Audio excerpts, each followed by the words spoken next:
There. That just about says it.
Well,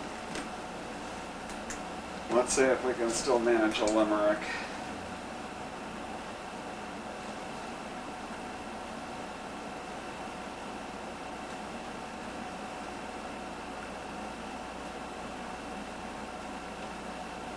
There once was a Manhattan queen with nothing that she hadn't seen,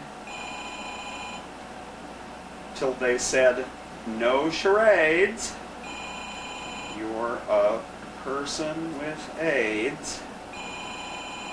Abandon all plans for the screen. You'd better put down that marine. Don't subscribe to that new magazine. Mom forgot to turn on your machine."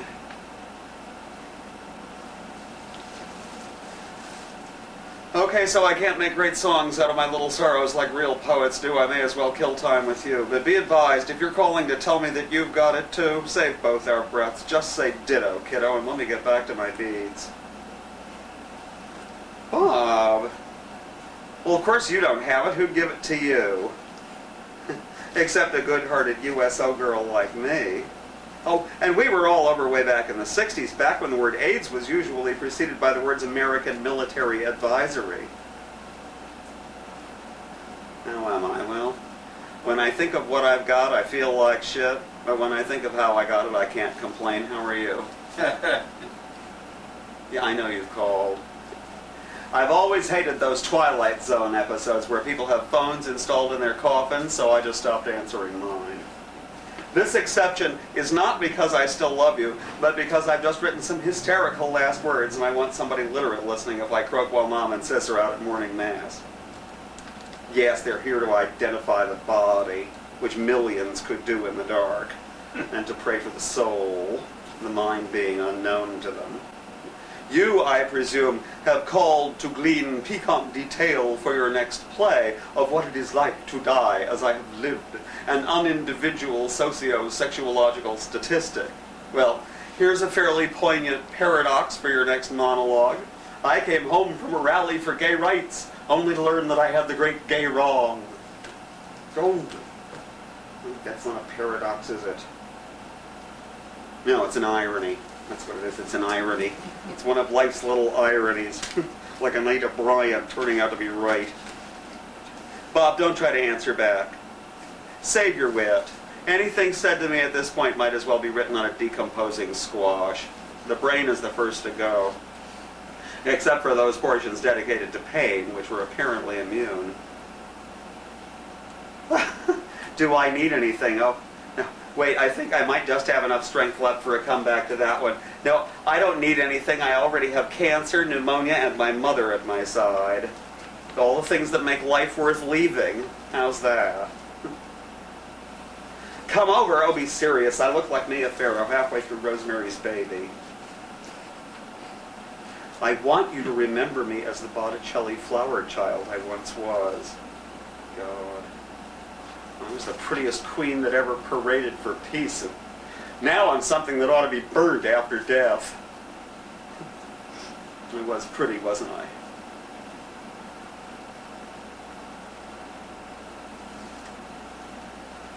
Bob. All right, smartass. You can answer that one, but I warn you, think well before you speak. Saved by the cliche, aren't you the lucky one? Yes, it's the church bell. One stroke means it's 7:30. At 8 o'clock, it's like the opening credit for Gone with the Wind up here. And Mom and Sis will come crawling upstairs on their knees, probably, muttering rosaries. So you have me from now until 8 o'clock.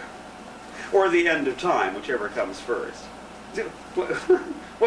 What is that couplet by old A.E. Housman? And he shall hear the stroke of 8, but not the stroke of 9, about the condemned man in his cell. Condemned for not being condomed. Wit and wisdom of the living dad. You like it? I leave it to you. You want anything else? Records, tapes, the entire history of Western music from Mahalia to Michael Jackson? I want to give it all away. Before some fool plays disco at the funeral and the needle gets stuck and nobody notices and the ceremony lasts forever. Oh, but I'm being negative. You want to hear some nice positive funeral plans? I want to be freeze-dried in an affected posture and cut in half and made into ballerina plaques. Actually, I insist on being cremated. It'll be my last chance to get my ashes hauled. Really? Yeah, I want my ashes mixed with grease paint and made into blackface for Diana Ross drags. Yeah, and then I want all of my charge plates and my IDs rubber banded together and tossed from a taxi to the cutest kid who's currently hustling in Sheridan Square. And I don't want you reading any of your crappy monologues. Or any of mine either. You can't. I've already cremated all of my so-called works. Oh, shut up. I was not ever a real writer. Which of course you are. I apologize for that base canard. All I ever had a knack for was cute coffee table metaphors like Joan Collins is as vulgar as Christmas in Mexico. Or I remember I said of that very sensitive friend of yours that he was as delicate as the glass menagerie in Braille. And of one of my own worst lovers, not you, I was heard to quip, his cock is like cake, his balls are like bells, but his ass is like ice. Thank you, thank you. Oh, wait, those aren't metaphors. They're similes. That's me, Simile Dickinson. Forgive the low level of repartee at this end. I haven't been reading anything except condolence cards. A pixie-ish fellow PWA sent me one which reads, "What do you give to the man who already has everything?" Well, of course, it's sick humor. What could be more appropriate? I'm designing a card to be sent by well-meaning but helpless friends like you. It shows a quadruple amputee saying, "I'm behind you 100%. And of course, Mom has been reading to me. Shirley MacLaine's latest. What else? You see, according to Shirley, we pay in each next life for our sins in the last one. Well, Cheryl, girl, we have streamlined the process this time. Your up-to-date pervert is dying in the fast lane. No, I'm not going back into the hospital. I abhor the term legally alive. God, think of the great men that have nibbled about on me, and now I'm nothing but a picnic for a virus. A virus, mind you, something that can't even make up its mind whether it's an animal or a plant. Well, let me tell you, it's no picnic being one. Bob, there's nothing that medical science can do. AIDS is the gift that keeps on giving. Sigh. Once the perfect name for a gay bar would have been Universal Screw and Bolt. Now it would be Tool and Die. It's almost worth talking to a creep like you. Who else would laugh at such stuff? You might even enjoy some of my hospital stories. Listen, my luck, I get this sweet East Indian doctor who keeps folding and unfolding his eyeglasses like a Rubik's Cube. He very shyly asked if he could take blood urine, snot, stool, semen, and saliva specimens? I said, sure, then can we do what I like? I even used one of your lines on the poor sweet sap. He delicately informed me that there was much less chance of getting it if one had been what they call a top man. I couldn't resist. I said, Doc, I've always been a top man. You can get it further up you that way. Well, then the diagnosis came up, bingo. He warned me of the depression that might accompany a diagnosis of AIDS. I love might. So, just to cheer him up, I said, with great relief, AIDS! Doc, did you say AIDS? Oh, thank God, I thought you said age. It didn't help. So, to try to atone, I offered myself as a guinea pig for whatever cute tricks medical science might want to try. And he said, oh, Mr. Wood, we cannot use you as an experimental animal. I said, Doc, I'm an effeminate queer. I've never been used as anything else. Except by you, Bob, yes. Yes, we know that. We were truly in love. God, that was love, wasn't it? No wonder it went out of style. I'm sorry, I was just being flip. It was love. What you said was true. When you fucked me over that tenement banister with the Dayglow peace signs flaking off the walls, that really was the balcony scene of the 60s. God. I used to be so clever, and now here I am twice in one day reduced to quoting you. I was clever. Even as a little girl, growing up in East Bay, California, I figured out that East Bay was Pig Latin for beast. But I knew that I had really found my niche when I realized that Alice Faye was Pig Latin for phallus. Yes, it is good, isn't it? Do you think we could interest the virus in 1930s musicals and it would turn queer and stop reproducing? Scotch that. You have to be born to royalty. That's what that dear old 1940s closet queen that brought me out used to call it. Born to royalty. He'd spot some humpy number and lean over and whisper, do you think he was born to royalty? Meaning, was he a queen? Born to royalty. God knows I was.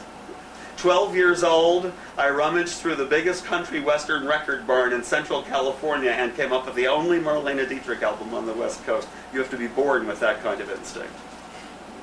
And then, all by my little lonesome, I discovered Walt Whitman and Aubrey Beardsley and bleaching my bangs with lemon juice and ordering everything a size small and underlining my eyes with ballpoint pen in lieu of mascara, so that when the boys made me cry, they wouldn't see anything running. Oh, and then when kids my age became the socially conscious we generation, I had to fight with my own commune for the right to wear pink high heels to riot in it Berkeley. And then when we OD'd on politics and became the me generation, I drove to New York on a lavender motorcycle after using the last of my sunshine acid to spike the communion wine. No, I didn't really. But I should have. I could have been Jimmy Jones. I could have been a contender. Instead of just a drab example of the D generation, turned into a serving of sushi for a flock of plankton. But let's not talk about me when I'm gone. Where was I? Oh yes, we're born that way. We're part of nature's plan. That riff. Well, it may be trite, but it's true. Where would the world be without its fairies? Ooh. We may be about to find that out, mightn't we now? Oh, and you've been too ugly for decades for anybody to fuck with. You'll live to see it. God, a world without fairies. Bloomingdale's, of course, will have to close. And there will be no girl singers to speak of. And speak of, and speak of. Whole strains of ferns and poodles will die out. And everywhere, plaid shirts will be marked down to $3.95 in memoriam. Plaid shirts. Of course, in fact, fairies have been dying out ever since that awful 70s Marlboro macho movement. God. If I live till noon, I'll never understand those clones. Trying to look like the bullies that used to beat us all up in the schoolyard. They are living proof, wherever that term still applies, that you don't have to learn to be gay, you have to learn to act straight. Which may be the origin of the verb to ape. What? If it weren't for a few effeminate holdouts like me, the color beige might have vanished from the face of the earth. Oh, God. Oh, God. God. Oh.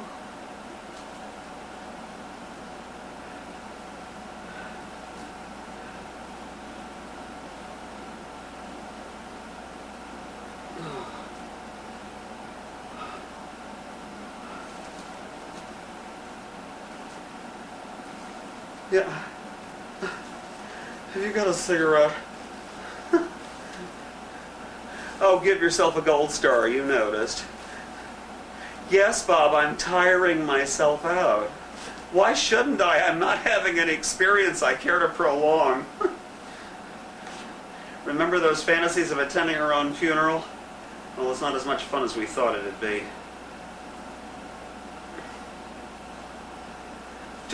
Stay on the line. Those snappy last words may be imminent. It's my party and I'll die if I want to. Oh, I'm sorry. I'm being cruel. What a way to go. Look, you're okay. I'm not okay, okay? Okay.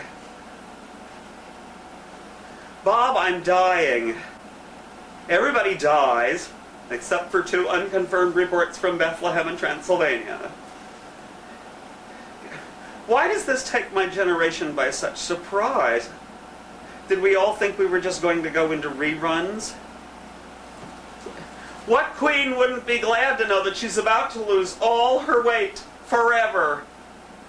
Oh, must one go through those 5 official stages upon learning that one is doomed to death? What are those 5 official stages? Anger, denial, bargaining, depression, and acceptance. Well, stand back, world, here comes my acceptance speech. I am now, and I always have been, a flaming faggot, responsible for style in its every manifestation. I have my own 5 steps. Flippancy, sentimentality, sarcasm, camp, and smut. And they got me through life, and deity damn it, they'll get me through death, too. Now, shut up, or I'll stop loving you. And then what shall have been the meaning of your pathetic little existence? I expected you to write something that would make me live in infamy, like Shakespeare promised his poor Elizabethan pushover. Not marble, nor the gilded monuments of princes shall outlive this powerful rhyme. Well, of course, the gilded monuments of princes are now major tourist attractions, and nobody knows who the hell the sonnets were written for, but... Bob, don't cry. I'm sorry, I was only joking. Bob, you're a brilliant writer. That was a base canard. You're a wonderful writer. I am less than all that dust upon your laurels. You are probably the greatest living gay playwright. Or with any luck soon will be. Oh. How's this for comfort? We were probably the last 2 white people to manage to fall in love before total disbelief made it impossible. That ought to rate some space in Richard Lemparski's next Whatever Became of book. And there are no challengers on the horizon. How can anybody ever fall into anything as awful as love when they're having to be so careful even about screwing? Before my condition started warranting quarantine, I met a couple of kids, lovers, into safe sex, and monogamous out of sheer terror. And one night they're jerking themselves off and fucking each other with vibrators, and one of them's arm starts to get cramped, so he switched hands. And his partner hops out of bed screaming, "You switched hands! You might have gotten some of your pre-cum on your fingers, and it might crawl up the vibrator into me. What are you trying to do, kill me?" Naked, except for rubber gloves and a banana-flavored condom. An electric dildo still rotating in his ass. I mean, make love out of that. Not exactly what you'd call love's first fine careless rapture, now is it? Don't I tell you? Yes, yes, you're right, love will survive. Yes, yes, you're always right. I forgot you had the patent on it. Yes, love will survive. They couldn't kill it with those purple hairdos. They can't kill it with a plague. Yes, love will survive. Boys will fall in love with each other's earlobes if it gets to where that's the only parts they can touch. Because it wasn't ever really about sex, was it? It was about love. Yes, I know you did. Yes, I know you do. Yes, I do too. Yes, I'm sorry we broke up too. I was a fool. Wait a minute, maybe you were the fool. How did we break up again anyway? That's right, you said we had to cool it for a week because you'd caught the crabs, and I thought it was just a lie because you didn't really love me anymore. So I took up with that jailbait street meat for revenge, and you went off in a huff to save world drama. Yes, I thought I remembered it being about love. And looky here where we are now. I love you, you love me. We're having a dramatic deathbed reconciliation scene. That ought to be enough to satisfy any two students of montage. Dear Lord, I'm suffering like a living thing. Sex may be safe, but love never is. No, saved from a fate worse than death. Wait, let me look out the window. Yep, there's Mom and Sis rushing from judgment. Oh, I can see the church and the sky. And the old International Stud Bar. No, fool, it's a restaurant now, like everything else. God, how did they ever clean up that back room? Probably poured polyurethane to level the ruts left by my knees. No, don't call again. Use that new phone sex service, the one that promises troll-free calls. Well, if you have to do something, write me a funny AIDS play.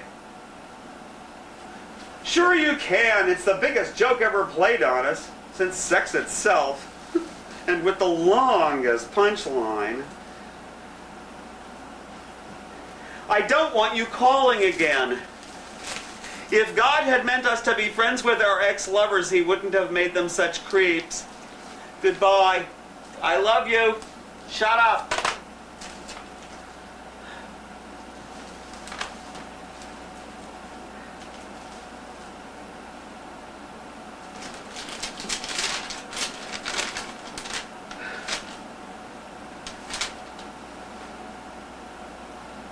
At least I'll never have to hear the term lifestyle again.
rug. If you walk past the mines on your way over, there may be uranium in it when I vacuum. That's why I got this model Pinto Puke Jackson Pollock indoor-outdoor. Shut that hatch! This planet hasn't been approved for oxygen content yet! Sorry. No, I'm sorry. It's from being locked up with the little kids all day. I turn into Mary Poppins. Come on in. Say something in adult. Shake off the snow. Take off your sweat stuff. Break off your fingers. Make off-color remarks. No, on second thought, the little kids do that better.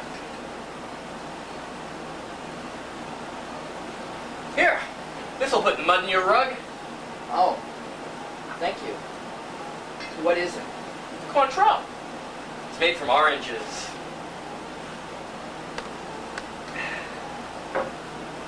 I know a little town in Arizona called El Mirage. Oranges grow there effortlessly. They shovel them up and use them to fertilize the cactus. People there shrivel and die in the sun in 10 minutes. They look like fried grasshoppers. What does? The little shriveled up people. I'm moving there tomorrow, provided I can move.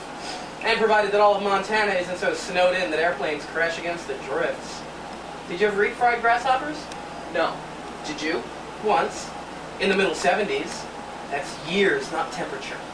Do you realize that somewhere out there, right now, the temperature is in the middle 70s? Yeah. Above zero. This is good. I know it's 70 below out there. Nah, prove it. I broke open my thermometer and the mercury was frozen. I use it for a swizzle stick. Here, swizzle this. This is alcoholic, isn't it? Is it frozen? No. Then it's alcoholic. I'm not supposed to drink alcohol. No, I could see up here it'd be more practical to just shoot it. We're Mormons. Of course, Mom and Dad drink, but us kids aren't supposed to. I don't ever want to be a drinker. You're absolutely right. Look, Cointreau is very warming. I promise you, the civilized thimbleful of it is not going to turn you into one of those Neanderthals over at Bloody Mary's. Sit. Drink.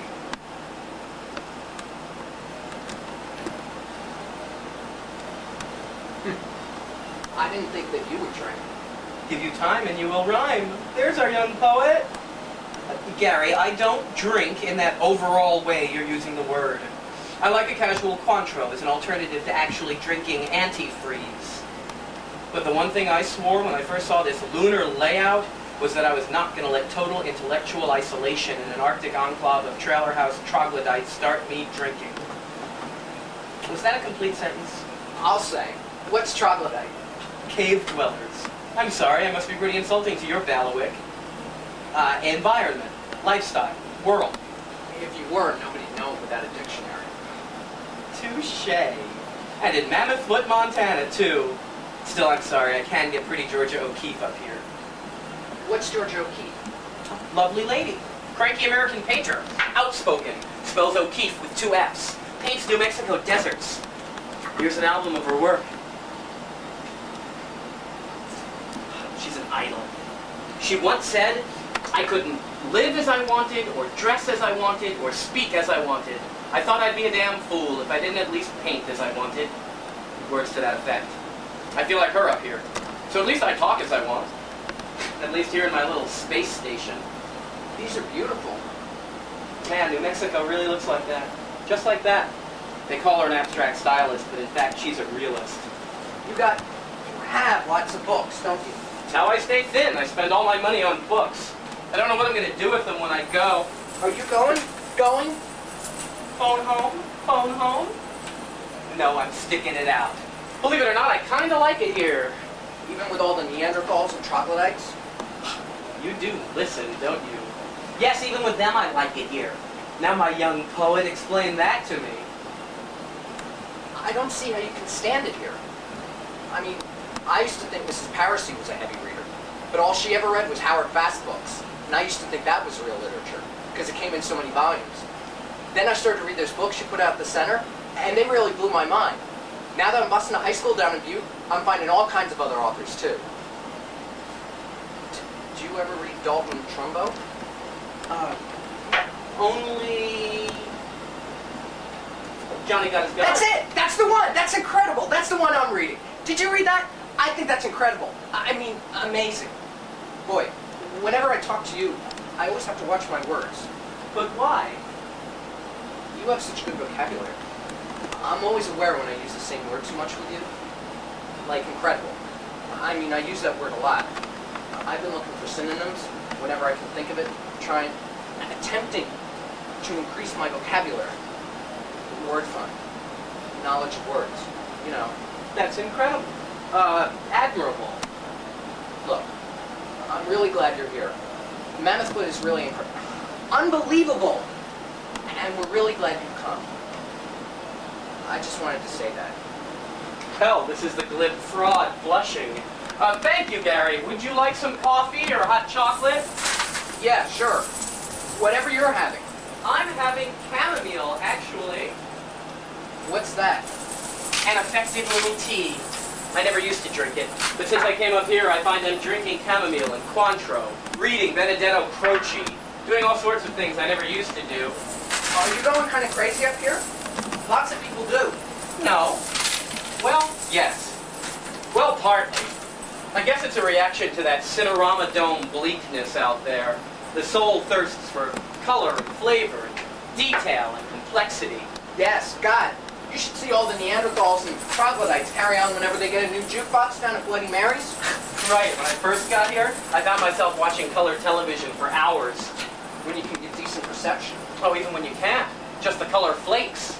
So I dived into Scarlatti and the Rosicrucians and medieval legends just for my nerve's sake, but also because well... What? Because what? Also because I sort of dug this role of being the carrier of culture in a redneck uranium mining town. No comment? I mean, the sensible thing for a sensitive soul to have done would be open a saloon and dance hall and drive Bloody Mary out of business, right? Yeah, but I really fancy the image of myself funneling inappropriate literature and language onto little ice-locked heads. Like pouring color syrups onto a snow cone. Yeah. We never had anybody like you in any of the mining towns we've been in. Most of the camp teachers I had when I was little were real Christian ladies that clapped their hands and sang. And what does that make me, a pagan missionary? I always sort of thought there were people like you in the world, but I never would have thought I would have met one in the Tusk. The Tusk? Yeah, that's what the kids in Butte call Mammoth Foot.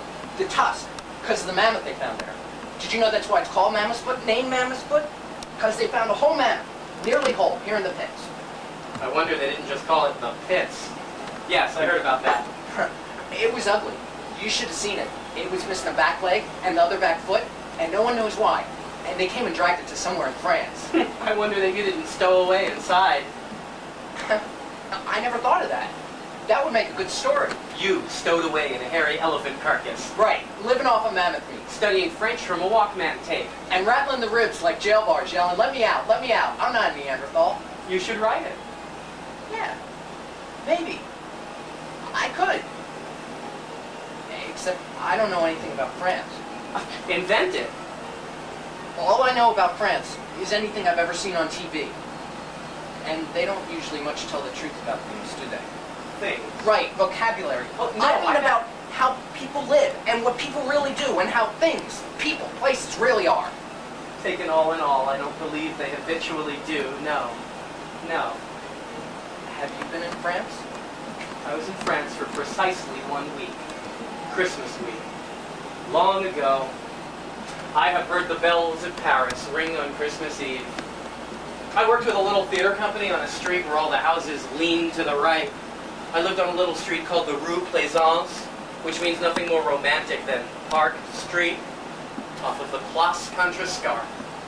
A little circular plaza with a coffee shop, and a bakery, and a cabaret, and an estaminet, a neighborhood bar, where we drank anisette, and played pinball, and chatted with the ladies from the genealogy shop. The bums in the neighborhood slept on sheets of corrugated cardboard above the metro gratings to get the hot air. And we could see from our little 17th century window, which was placed high up in the wall in case we ever wanted to fire arrows at invaders. We could see in the moonlight the dome of the Pantheon, the temple of all the gods. I cried all the time and carried bread in a string bag and wrote songs about Amsterdam. You were in Amsterdam too? Yes, also for a week, and hilariously unhappy. Why? A personal disaster.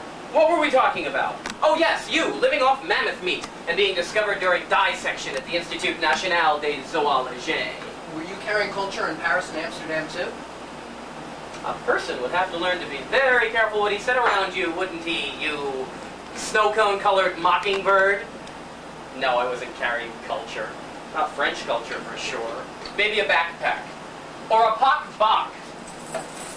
God, you've lived such an interesting life. Yeah, but wait till you see the next one. Do you believe in that? Changing the subject? Sure. You know, I've spent my entire life moving from place to place and living in these trailer towns out in the middle of nowhere. And sometimes they call it Galveston, Texas, and sometimes Mammoth Foot, Montana. But it really seems like it's always been the same place. I don't know what life is like anywhere else in the world. At all. About the only interesting thing that ever happened to me was accidents in the mines. You've worked in the mines already? No. It's too big a money they pay to let kids work in the mines. They don't let you till you're like 20 or 22. But whenever there's an accident, they turn on the sirens and floodlights and everybody runs down to see. The best one ever? One night, Scoop, the big Scoop turned over and went 10 terraces into the pits. This woman, Sheila Dawes, was operating it. And the treads hit a bank of soft clay. And it actually went over. I mean, over and over and over. And they're big. Boy, that don't happen much. Doesn't happen much. And it tore through power lines that were lashing around and spitting sparks. And the arm of the Scoop hit a workman's hut at the bottom. And a bunch of guys was trapped. And their stove fell over. And they had to hack through the back of the hut and drag them out on fire. And a helicopter from the military in Butte came, just like on MASH, and took them to the burn center in San Antonio. And they had to dismantle the Scoop to get it out. And there was a big fuss to unionize because a lot of the workmen lost 6 weeks' work. Oh, it was really exciting. And the woman? What happened to the woman? Sheila? Oh, she just walked away. Shit, you can't kill Sheila Dawes. Oh, Sheila Dawes, of course. I can see that you couldn't. I wish I could kill her kids just a little bit, though. Little S.D. and Sherman? Yeah, I know what you mean. But Sheila, God, she's so proud to be working that Scoop you'd have to hack her to pieces just to get her to miss a day's work.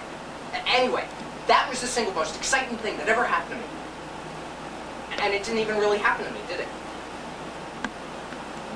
You don't like Little S.D. and Sherman? Can't say that I do. Sherman vomited the other day and all that came out was Crayolas. No, I cannot in all honesty say I much like them. I love them, you understand.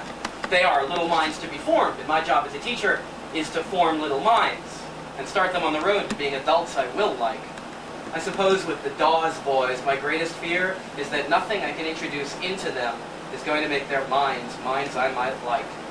So I love them and I fear them. But I cannot find in my description of my feelings for the wee Dawes anywhere to fit the word like. Is that all right? Anything you ever do is all right with me. Look, it's the pits. What is? She painted a picture of the mine pits. Look here. Good grief, you're right. Uncanny. Do they have uranium mines in New Mexico? But what year is this painting?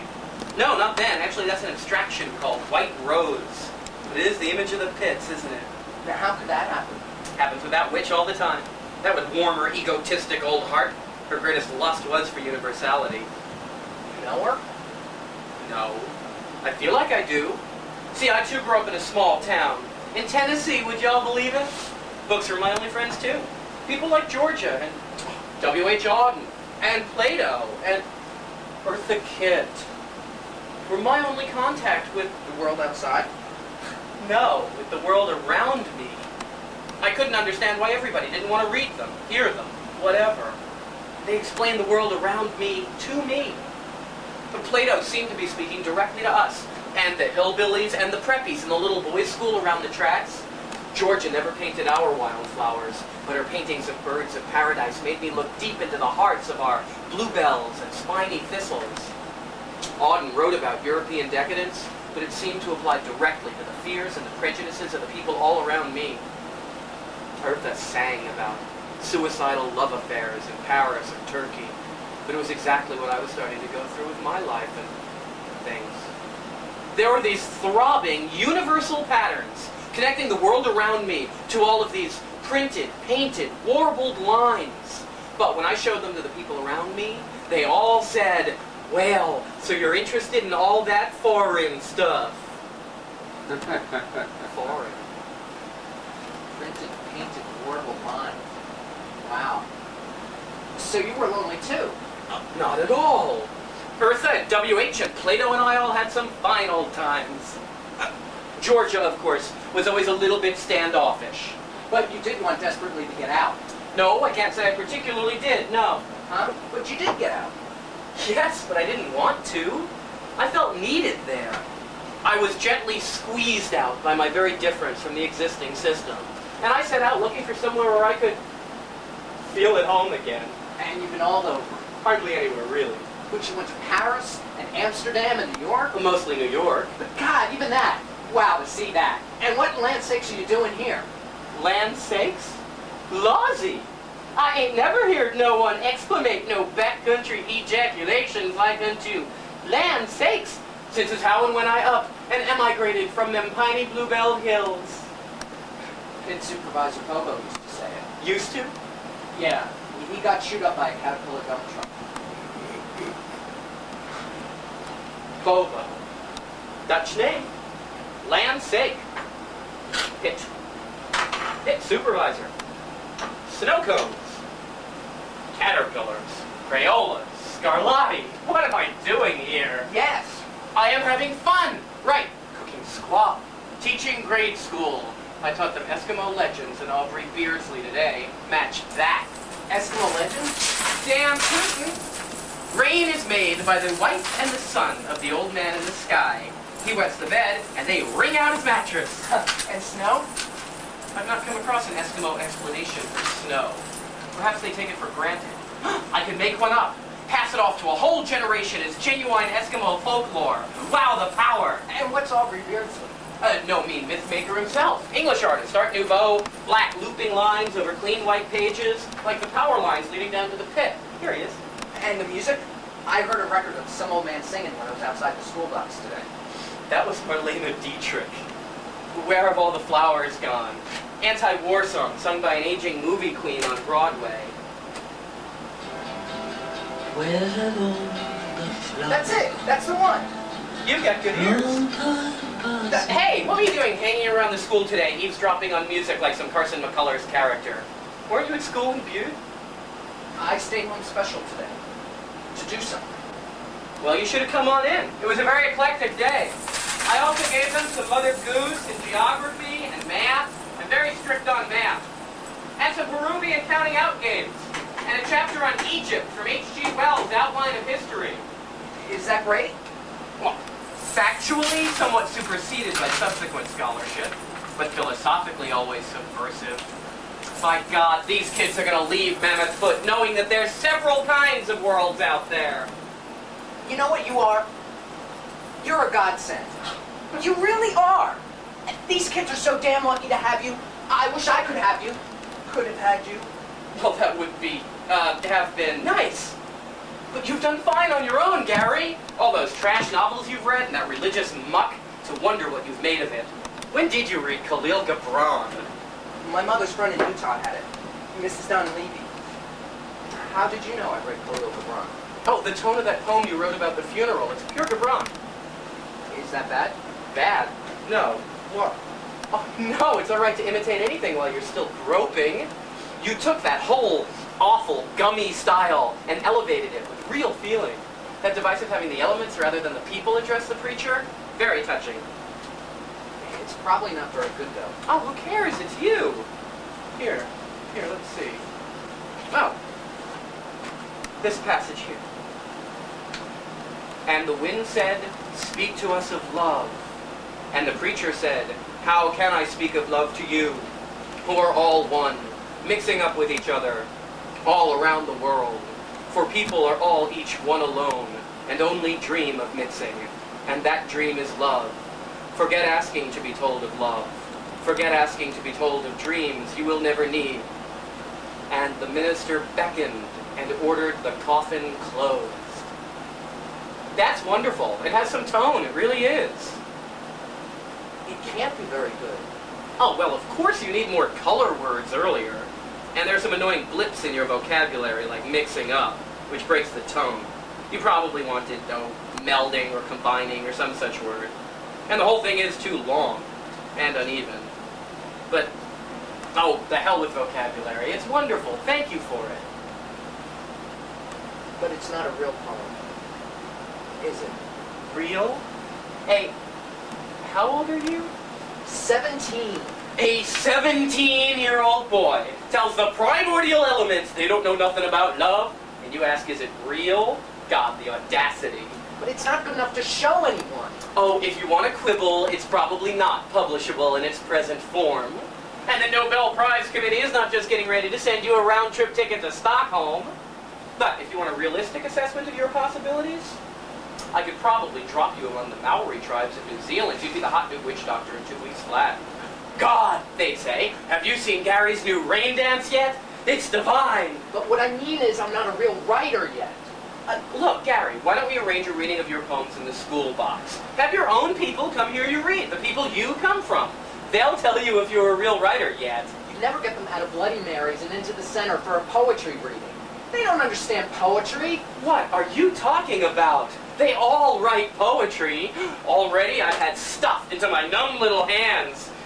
Mother Shrewsdale's poetic prayers, which would guarantee a tormented soul eternal and instant rest. Wow Dow Haggerty's bawdy barroom ballads, whose only original passages are his grotesque sex fantasies. Those aren't too bad, really. And Kathy Tatum's hymns to truth and beauty, which would fit nicely into the mouth of any Miss America contestant.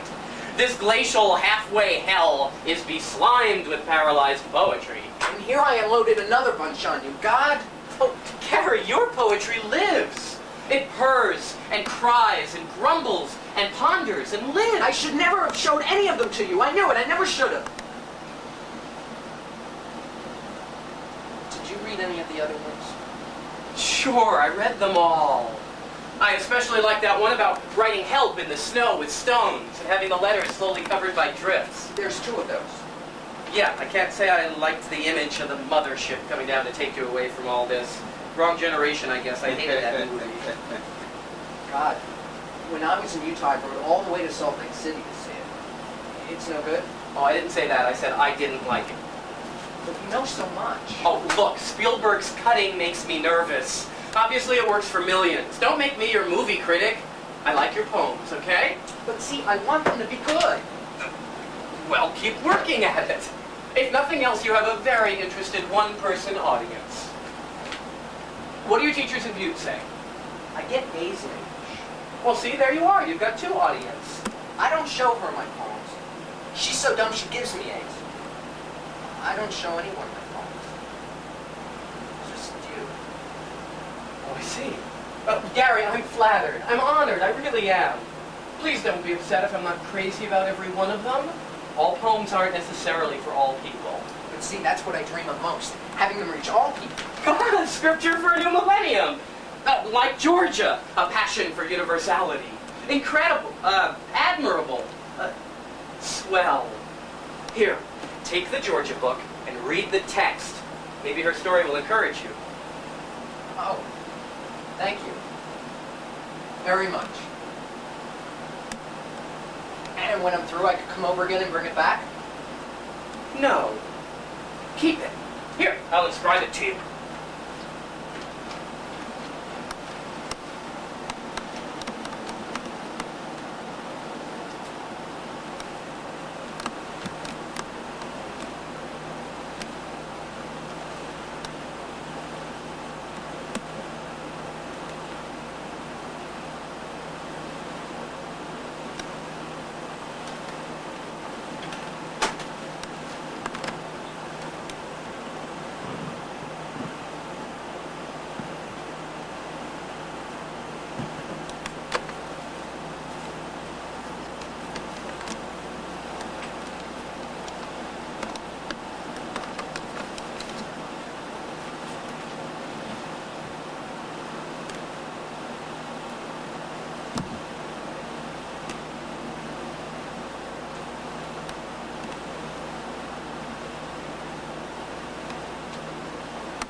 Did she have the luck to find a teacher? Oh, Georgia? Yeah, several. She did finally find a mentor, a man named Stieglitz, great photographer that she married. And how old was she when she found him? Oh, a mere slip of a girl. And how old was he?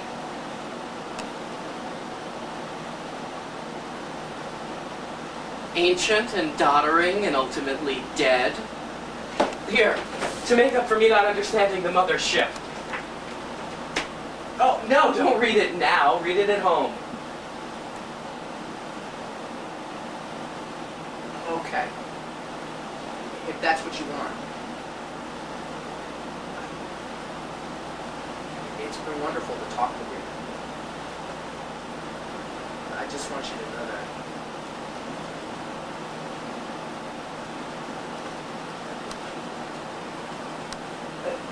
But aren't you staying for dinner? Dinner? Supper, as they say. Staying? Staying for supper. I wouldn't want to get in your way. How can you? I don't even know my way. No, please stay. It should be ready soon. Well, if you want me. I want you. Very much. 2. You're the first real guest I've had in here since the unwelcome attentions of Brenda Barstow. Who's that? The swing shift barmaid at Bloody Mary's. Oh, right. You can't go in there, can you? Nope. Only place in 110 miles, and I can't go in. Well, you're not missing much. You could probably get the same effect by putting a tin bucket over your head and banging on it with a dipper while talking dirty. But you went in there. Once, Superintendent Ted wanted me to meet the menfolk and get to know about the girls upstairs. Is she one of the girls? Ted? No, Brenda Barstow. No. Brenda is Mary's live-in niece from Calgary, for whom, apparently, the attention of Mammothfoot's 675 bachelors and its 2,000 married men are not sufficient soul food. She spent 6 months in here one afternoon, showing me her poetry, written on the back of receipts for mail-order negligees, and explaining to me that she'd really rather date more interesting men. Has that one actually not gotten around to you yet? No. Well, be of stout heart, she probably will. She chased me around, or back and forth in this dead end on cinder blocks, until I confessed that I had to live like a monk due to terminal herpes. At which crucial point, she explained, with hallucinatory vividness, what intricate manipulations were open to even one in my condition. Oh dear, let's talk some more about Dalton Trumbo. Is she the redheaded lady with the pointed glasses? And the tiny little eyes, yes. Do you find Trumbo's pacifism simplistic, or what? You don't really have anything, do you? Honestly not, Gary. You may drink without terror. And now, back to Dalton Trumbo's Dream of World Peace. I think everybody should read that book. I don't think anybody would ever send another boy off to war again if they knew what they were sending him to. We're sending him to. Yeah, there's another book by Bernard Wolfe. It's called Limbo. It's about a future society where boys voluntarily become quadruple amputees and are castrated as well to prevent war. Does it work? No. They invent bionic limbs with ray guns in them, and World War IV starts. I don't have it here. I can send for it. Well, you can ask at the library in Butte. I don't think they'd have anything like that. They don't even have Huckleberry Finn. Why not Huckleberry Finn? Well, one teacher told me it's because it shows a white boy and a black man being friends, and another said it's because it gives a degrading image of blacks. But one kid told me it's really because the black man calls the white boy honey. And the cop on the beat says it's because Huck pleads a headache. Huh? Never mind. Oh, Lord, that's really happening out there, isn't it? I think they're all hypocrites. I know the basketball coach carries pornography in his wallet to show the players. And the liberal teacher really hates the Mexican students. And the principal reads those Robert Ludlum books. Oh, correction. One does not read Robert Ludlum books. One licks them off the soft pads on one's paws. Whereas we, too, civilized beings, are having roasted squab. Is that what I smell? Squawk? Uh-huh. Like little pigeons. I had the school bus driver pick them up in Butte for me. Frozen. I believe they fall to the ground that way. What did you think of the chamomile tea? It's very good. I drunk 2 cups. Well, don't worry. We're having coffee with the squab. I put a licorice glaze on it, and I think that justifies coffee. It smells great. Strange, but great. Another egregious affectation. When I was in New York, all I ate was macaroni and Spam. Up here, I invent things like licorice glaze. You invented that? Mm-hmm. It's my own secret recipe. Make a glaze and put licorice in it. Now that you know you must die. Well, here we are. One on each plate. Looks a little barren, doesn't it? But there's rice and peas inside. If it doesn't work out, we can always fill up on Twinkies.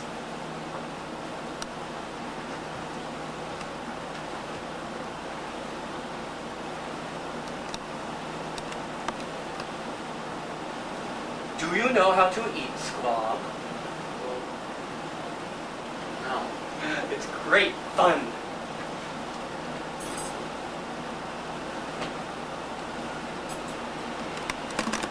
You hold it with your fork, just so. And then you slash it into quarters with your knife, like this. And then you eat the quarters, bones and all. Or better make it 8s, them is sizable squab. Huh. I can do it. Bones and all? Mm-hmm. Just chew them up. They're full of marrow. Delicious. Good. Have some coffee.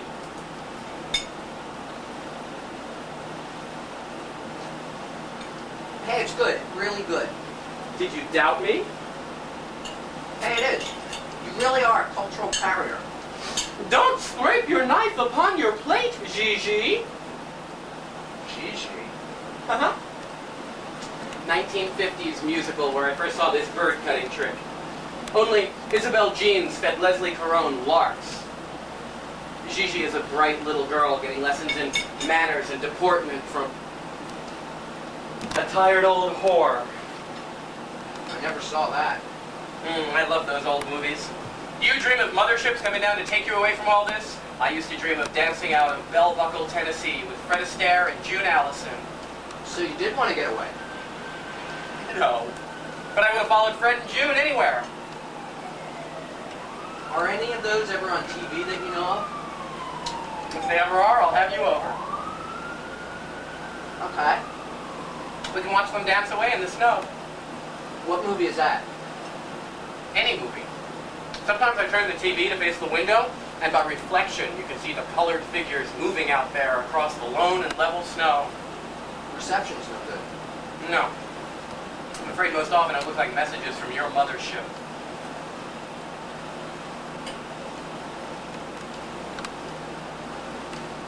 I should ask them to get a VCR for the school and get a bunch of those old movies. They probably would. They seem to care a lot about their kids' education. And they seem to have a lot of trust in me. Shall I close the curtain? I don't know. Window snooping seems to be the main consolation for bad reception up here. I suppose everybody knows what everybody else does. Yeah. Well, that's why they call it Madmouth Foot. Madmouth foot? I hadn't heard that one. Well, hell, we're not doing anything exciting. Let's at least close the curtains and let them dream. Anybody out in this paper parade deserves any fantasy they can get.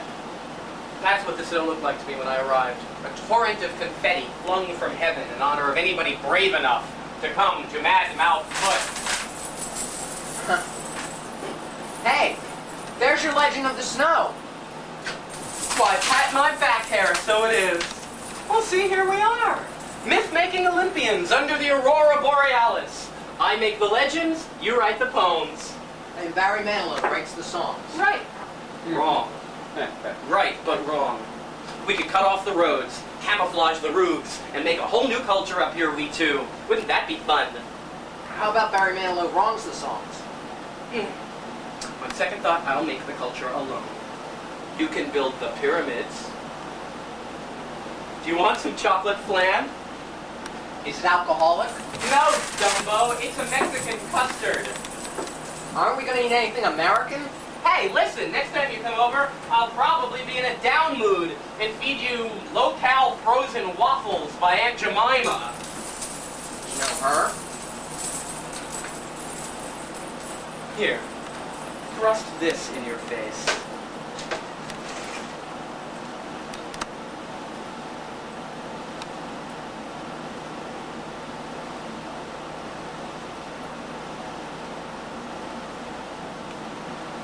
It's good. What sort of things does your mother give you to eat? Oh, all kinds of things. She's big on fried steaks and chops and boiled vegetables and whatnot. I love boiled whatnot. Is that Mormon cooking? I don't think there is Mormon cooking. Salt seagull, stuffed with grasshoppers. Salt Lake spaghetti. They could pour tequila in the Great Salt Lake, make the world's biggest margarita. I tasted a margarita once. My dad had 5 of his buddies over for cards, and when they weren't looking, I reached down and stole a margarita. And how was it? I got sick and threw up all over the card table. Wait a minute. You reached down and stole a margarita? Did you say that? I reached down from my bed. Dad built beds that pulled down from the walls of the trailer for me and my brothers and sisters. Gary, how many of you are there? There's 5. I'm the eldest. 7 of you in one of these survival pods? Mom says there aren't going to be any more. As a good Mormon, is she allowed to say that? We're not too absurd. Please, God. And did you say your dad and his cronies drank margaritas to play poker? Uh-huh. Mom had a new blender. She's always buying new appliances. And she wanted to make blender drinks. And they weren't playing poker, they were playing slapjack. Slapjack? As in slapjack? Uh-huh. That was a fun night. They got to playing kids games. They got to playing go fishing and old maid and slapjack. It was crazy, I loved it. From your lofty perch. I don't remember the rules of slapjack. Oh, you just get to laying down cards. And whenever a jack turns up, you all try to spam it. And whoever gets it gets all the cards under it. And you just keep playing until somebody gets all the cards. Or, as I recall, until somebody starts crying. Oh yeah. They started the biggest whole fight. I mean, it was weird. They started out just giggling and slapping and giggling, and bit by bit it got rougher and rougher. And they all started slapping away at once and getting mad, because everybody said they'd slap first. And then Sheila Dawes swung right at my dad, and he swung back, and I threw up on Supervisor Bobo. And everybody stopped, and they all flung their cards up in the air, and they all started laughing, and then... A lapsed Mormon margarita orgy on a glacier ends in a slapjack slugfest amidst a hail of regurgitated boiled whatnot from a bunk bed.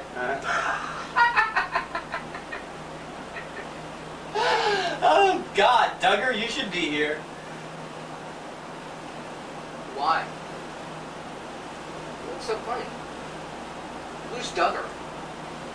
A painter I used to know. It's all in his style.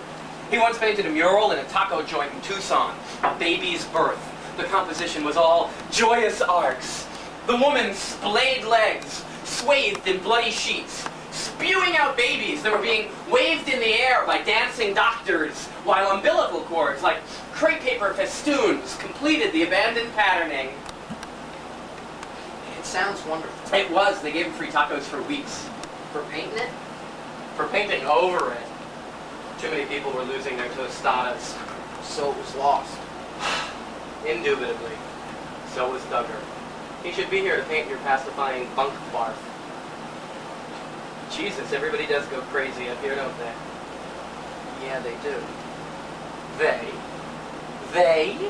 They go crazy, says the Gabron elevator to the Beardsley purveyor, over MGM squab, as the storm of the century cryogenizes them like the finale to an Ice Age Aida. Yeah. I guess you could say we're all just experiments in evolution, eh?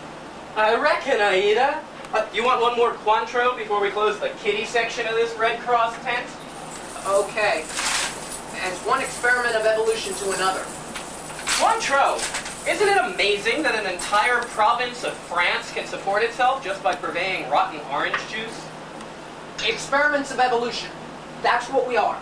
Maybe when the uranium mines are exhausted, your folks could stay on here and sell some comparable local product, like snow to the drought-ridden folks of El Mirage, or Brenda Barstow to the French Foreign Legion. Experiments of evolution. That's what we are. All right, let's see it. What? Do I have to get tough? What are you talking about? You don't get this medicinal drink until you let me see it. See what? Come on, Gary, I thought you liked me. I do. I like you better than anybody I ever met. And what are you making me beg for? Because I don't know what you're talking about. Here I save you from the ice floes, feed you and house you, introduce you to Georgia and Aubrey and all my gang, and you won't even show me your new poem that has the phrase experiments of evolution in it. That's really low, Gary. Oh, yeah. There it is. I thought I could worm it out of you if I used really clever psychology. I just didn't want to bore you or impose on you. I'll let you know. Thanks. Do you want to read it to me? Well, if you're really willing to read it, I'd rather you read it to me. I love to hear you read things. Long pause. Thank you, Gary. I'd be honored. If you don't want to. I want to. I want to. Honest? And I promise I'll still respect you. What do I do with these drinks? Fling the Cointreau up in the air across your arms. Try to catch it in the opposite glass. Let's see now.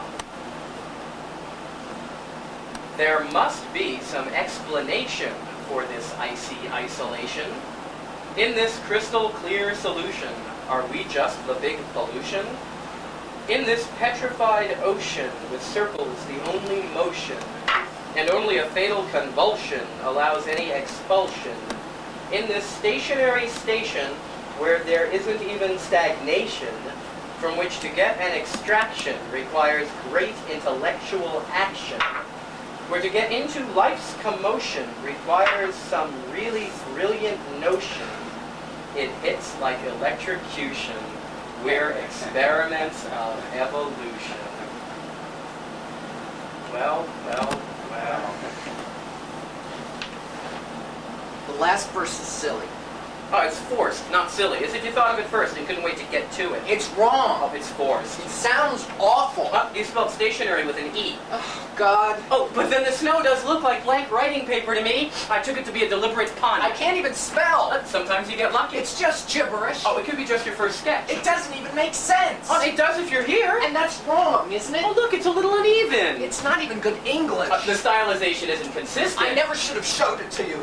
But the thought is original and clear. It's not as good as the others. No, but it's more challenging. I never tried rhyming before. The stiff rhymes are one of its strong points. You're only saying Oh, that. I like it, Gary. I really do. But you're very young and you have talent and honesty. I appreciate what you're trying to do. No, really, I mean it. I appreciate everything you're trying to do. Look, I'm not saying you're a poet yet or a genius. You're flattering Oh, me. why in the hell would I do that? I don't know.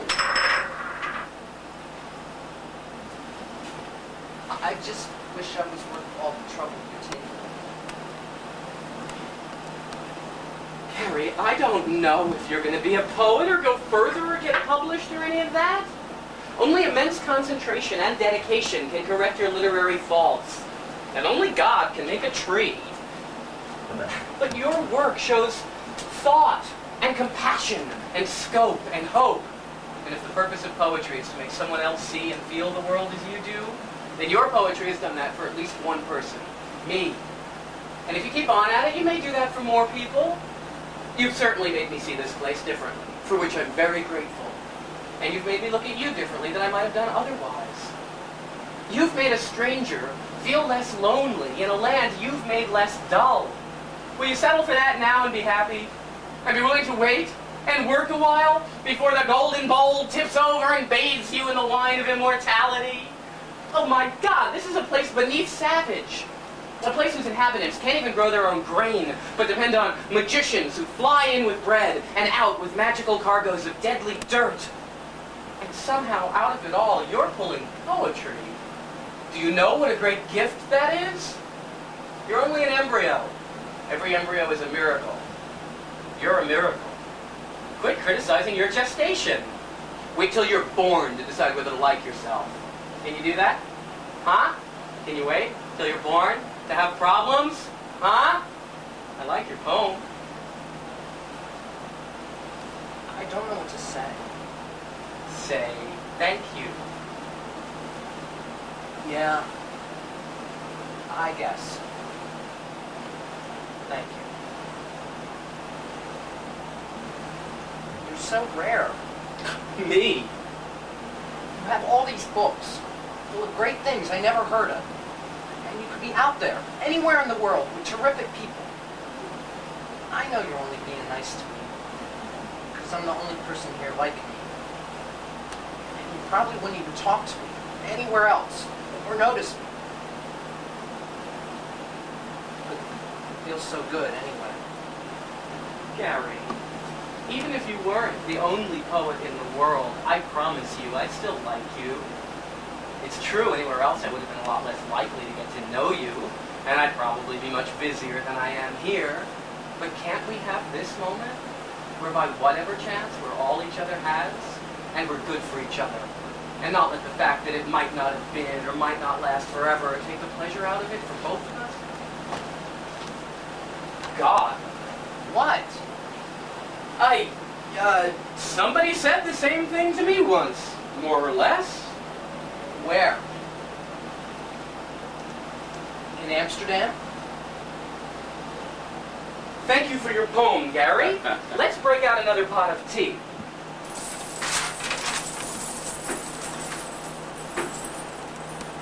Can I have some more of that Cointreau? Cointreau? After humble pie? You must be mad. I do have some cheap red wine here somewhere. Is red wine appropriate after chocolate custard?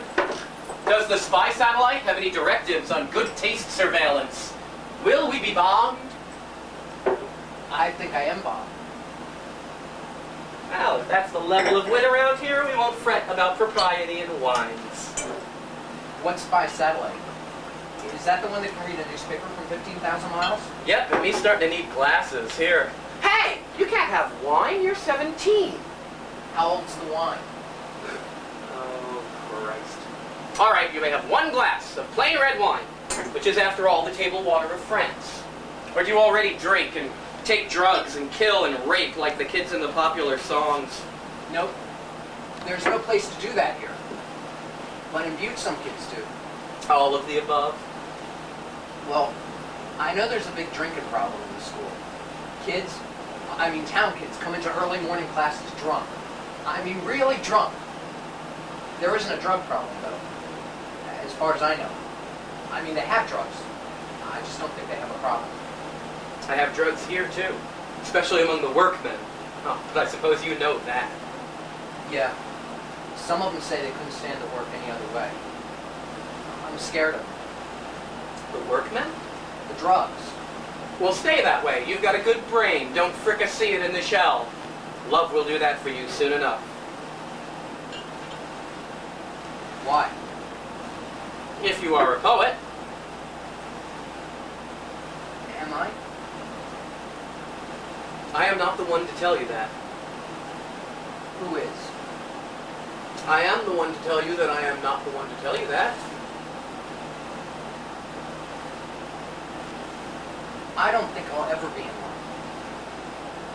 I think I'm doomed to die without love. A few sips of red wine and already you're dying without love. You may be a poet after all. I think that to be in love, really in love, must be the most surprising feeling in the world.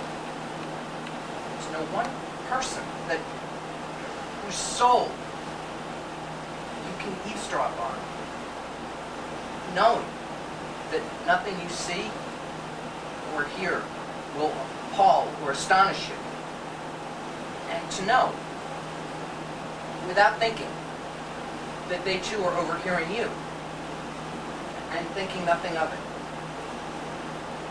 Not thinking only of what you think of them, because you accept and they accept that you accept them entirely and only want to know them.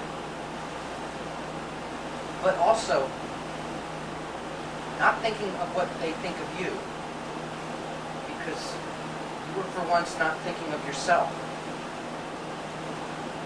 because you have accepted yourself, because you were all you had to know the world, and so you love yourself first and foremost, because you do not dishonor them by perceiving them with anything which you do not know is good and clean and pure.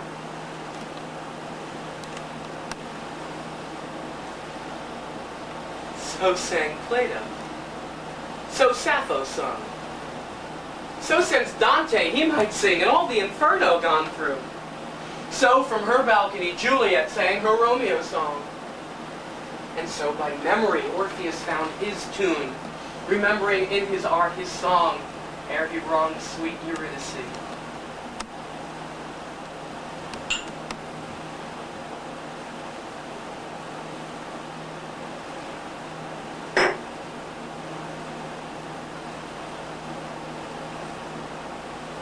So sang Plato. So Sappho sung. Wow. So, what was it that happened to you in Amsterdam? Nothing that hadn't happened to me before. Your family or friends with Sheila Dawes? Uh-huh. What would Sheila Dawes and your mother think if they knew what was going on? What's going on? Oh, well, we're in here making fun of the lifestyle that gives your parents the best money they ever earned, and taking their son and turning him away from proper workaday concerns towards poetry, heathen philosophizing, and hard diabolical liquor, for instance. There's people do worse things in the world than that. There's people who do lots worse. There's people who take advantage of ignorance and innocence and don't care what they do, or what waves of pain they send out into the world. And of course there's the worst people of all. Are you one? Am I what? Someone who can't love? Everybody can love when they meet the right person, Gary. It would be awful to see someone needing to be loved, knowing you had it to give, and holding it away from you. That's true, too. Do you have trouble loving people? I love lots of things. Books and paintings and atmospheric effects and realizations that bind great times together. And obscure archaeological findings, whether they turn out to be frauds or not.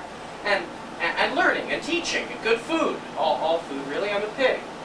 And warm rooms and lazy evenings. Black turtleneck sweaters and blue eyes.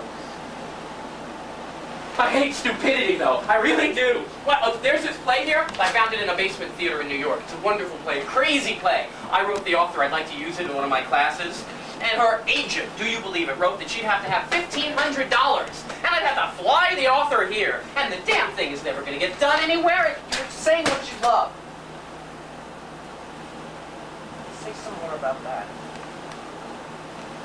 We are now at the core of the very profoundest problem of playwriting, the stage direction. What comes next is covered with an action, since it can never be said, which it can't even really write as a direction, a long, slow look between two people. And so you wind up having to write words to cover something that in life takes place in a field of warmth and atomic convection in the space between two people, inside two people, inside a universe they quietly perceive to be crumbling and revolving around and within them.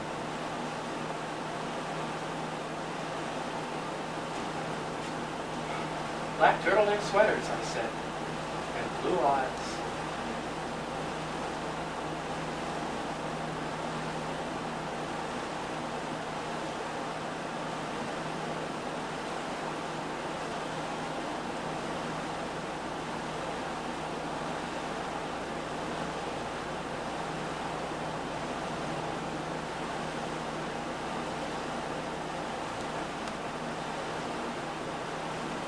I never felt like this before. So what do we do now? Now, we say goodnight, and you go home. Good night. Good, you're a quick study. Good night, Gary. Here's your coat. Pull into your boots. Pull onto your wolves. You should have worn a hat and gloves. Hell. Go home. We don't call this cold in Mammoth Foot. I don't need these. Don't worry about me. I will if you'll go away and not come back. Good night, sweet prince. Good heaven, go! Close the door.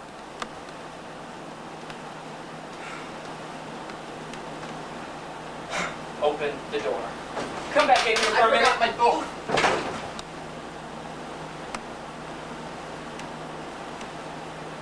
You taste like wine and licorice and oranges. Now, get out of here. You can come back on Sunday for lunch with friends. And the curtain's open. I want to go. Oh, God, now I know how that mammoth lost its foot. Gary, pull away. Go free. I am free. Well, you're inexpensive anyway. Cointreau and squab and some silly talk. I'm sorry I sound silly to you. No, not you, silly. Silly me. You're not silly. You're the most wonderful man in the world. Mammoth Foot is not the world, and I am a man. I know that. I know about things like that. It's okay. Stay back. It's not. It is. Am I doing something wrong? No, and neither am I. Get out. Daryl. Don't call me that. Why not? Daryl, is it wrong to love? No, but it's wrong to love Daryl. Why? Oh, God, you have no idea what's happening here. I know I want to make love with you, please. Gary, sit down. No, don't take anything off, please. Listen, I did not mean for this to happen. I did. No, you didn't. And I did. I'm disgusted with myself. I should have never let this happen. I'm taking unfair advantage of you. You probably do think I'm the most wonderful man in the world, some kind of brilliant genius, and that you're going to be Alcibiades to my Socrates. Who's Alcibiades? Never mind, read the symposium. No, don't. It'll only give you ammunition. Gary, I am a fraud. I'm not a scholar. I'm not an artist. And I'm far from worthy of your very precious favors. No, listen. I am an ordinary, run-of-the-mill, supercilious, pseudo-intellectual with a head full of paperbacks and pretensions and a lot of art books bought on remainder at Barnes & Noble on weekends when I couldn't get laid. Anywhere else in the world, you wouldn't have to look twice at me to know just what I am. It's just your own jubilant jukebox juices and your incredible inexperience that make me seem illusorily attractive. Out here, I might stand out against the snow in bright crayon colors, but anywhere else I'd seem dilettantish and dull. This is where we are. Don't take that off! I don't know. If you're an artist, or an intellectual, or what? But you're the brightest, most beautiful thing I've ever seen. And you've made the world look wide and wonderful with one person. It's me. And I want to be in love. And there's nobody here for me to be in love with. And in this cold, blank loneliness, are you going to let me go hungry? Gary, you show thought and compassion and scope and hope. And if the purpose of love is to make someone see the world and feel it, then your love has done that for me. You settle for that now and be happy? Oh, God. The world look possible to me. Do you know what a miracle that is? It's a miracle. Don't criticize yourself. Just be satisfied. And let me love you. Gary, I don't know what to say. Say thank you.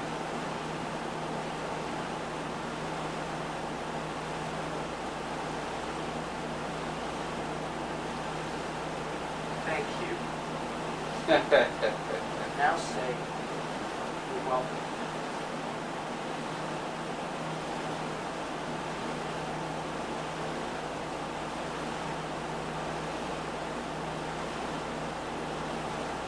You're welcome.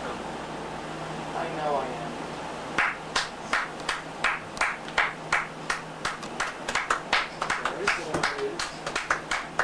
Bravo. What did you do? You blacked us out before the final line? And it is reserved forever. What's the final line? That's right. Final line is. Well, they said it, but it just got dark first. Says you're welcome. Yeah. I know I am. I know, yeah. I know I am. I say